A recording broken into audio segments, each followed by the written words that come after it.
আসসালামু আলাইকুম। যে যেখান থেকে আমার ভিডিওটি দেখতেছেন ভাই ও আপুরা, আশা করি সব ভালো আছেন, সুস্থ আছেন। আলহামদুলিল্লাহ আপনাদের দোয়া আল্লাহর রহমতে আমিও ভালো আছি। পুরো ভিডিওটা না টেনে দেখার অনুরোধ রইল সবাইকে। ওদিন আমার এক সাবস্ক্রাইবার ভাইয়া বলতেছে, আপু ইলিশ মাছের ভর্তার রেসিপি চাই। তো কি আর করার, ভাইয়ার আবদারটা রাখতে আসলাম। সকাল সকাল চলে গেছিলাম বাজার থেকে ইলিশ মাছ আনতে। তো আমি বাজার থেকে কয়েকটা মাদার সাইজের ইলিশ মাছ নিয়ে আসছি। তো ইলিশ মাছগুলো কেটে কুটে আমি ধুয়ে মশলা মাখিয়ে ভেজে নিব প্রথমে। আমাদের মতন মধ্যবিত্তদের দেখুন বড় ইলিশ মাছ খাওয়া হাতের বাইরে নাগালে।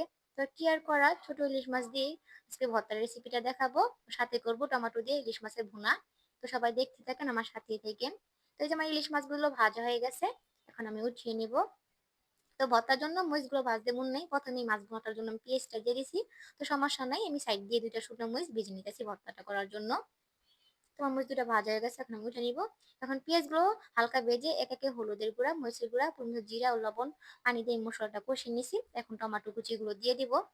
তো টমেটো কুচিগুলো দিয়ে আমি ভালো করে কিছুক্ষণ কষিয়ে গালিয়ে নিছি। তো পরিমাণ মতো পানি দিয়ে দিলাম। এখন একে একে ইলিশ মাছ ভাজাগুলো দিয়ে দিব। তো টমেটো দিয়ে কিন্তু ইলিশ মাছের ঝোলটা খেতে কিন্তু ভালোই লাগে। তো এই যে আমার টমেটো দিয়ে ইলিশ মাছ ভুনাটো হয়ে গেছে, এখন উপর থেকে কয়েকটা ধনিয়া পাতা দিয়ে নামিয়ে নিব। তো এখন আমি চলে যাব ইলিশ মাছের লেজ ভর্তাটা বানাতে। প্রথমে শিলনোড়াতে শুকনো মরিচ ও লবণ চুড়ে নিছি। এখন ইলিশ মাছের লেজের থেকে কাটাগুলো আমি ছাড়িয়ে নিব। তো আমার আজকের ভিডিওটা যে আমার ভাই ও আপুরা দেখতেছেন, প্লিজ এই ছোট বোনটার চ্যানেলটিকে সাবস্ক্রাইব করেন, লাইক করেন, শেয়ার করেন। আপনাদের ভালোবাসা দোয়ার সাথে এই ছোট বোনটা এগিয়ে যেতে চায়।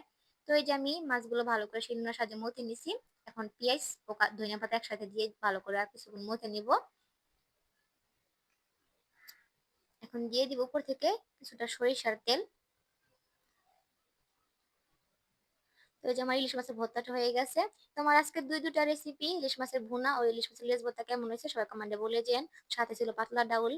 তো সব ভালো থাকেন, সুস্থ থাকেন, দেখা হবে আগামীকাল অন্য কোনো ভিডিওতে। আল্লাহ হাফেজ।